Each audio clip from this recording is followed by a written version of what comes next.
हाम्रो शिक्षक सेवा आयोगबाट निम्न माध्यमिक तहको परीक्षा केन्द्र प्रकाशित भइसकेको छ र म तपाईहरुलाई बताउन गइरहेको छु। त्यो तपाईहरुले मोबाइलबाट अथवा कम्प्युटरबाट कसरी हेर्न सक्नुहुन्छ।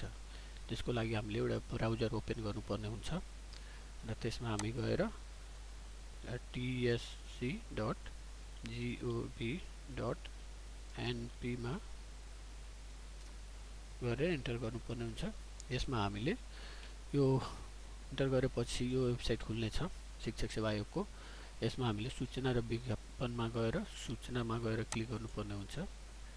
यहाँ हामीले सम्पूर्ण सूचनाहरू देख्न सक्छौं। यहाँबाट हामीले हिजो प्रकाशित भएको निम्न माध्यमिक तह अध्यापन अनुमति पत्रको परीक्षा केन्द्र निर्धारण सम्बन्धी सूचना हेर्न सक्छौं। यसमा क्लिक गरेपछि हाम्रो यहाँ पुरा हेर्नको लागि यहाँ क्लिक गर्नुहोस् भनेर लेखेको छ। यहाँ क्लिक गर्ने हो। यहाँ क्लिक गरेपछि हाम्रो यो फाइल आउँछ। यसलाई डाउनलोड गरेर यसलाई ओपन गरेपछि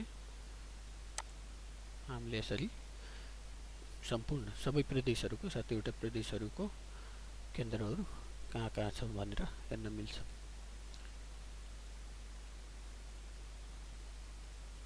यसले हाम्रो कोशी प्रदेशको, त्यसैगरी मध्य प्रदेशको,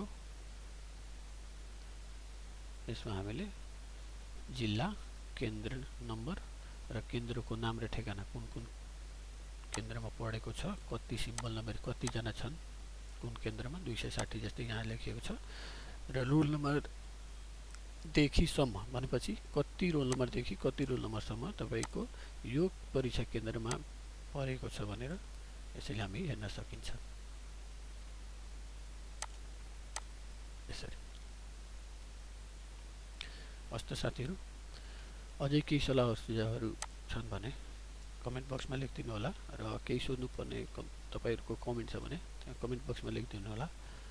अहिलेको लागि यति नै। फेरि तपाईहरु समक्ष अरु भिडियोहरु म लिएर आउँदै गर्छु। च्यानललाई सब्स्क्राइब गर्नु होला।